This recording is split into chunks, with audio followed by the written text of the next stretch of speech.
Welcome to AWS Certified Cloud Practitioner, Real World and Pragmatic. My name is Noah Gift, and I'm going to be your instructor. I want to start off with a really interesting story about my time as a CTO at a sports social network.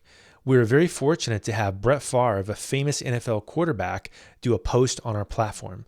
All of a sudden, we got millions of page views in under an hour.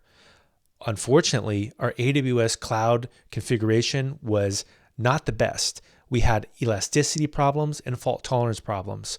Immediately, the whole site went down. We actually had a victim of our own success problem. What was happening was we didn't configure the auto scaling properly. That's one of the topics that we're going to talk about in this course is what are the fundamentals of cloud computing and how do you configure them correctly? So you may be wondering, who is this course for? Am I, as a non-IT expert, okay to take this course? You're exactly the target audience.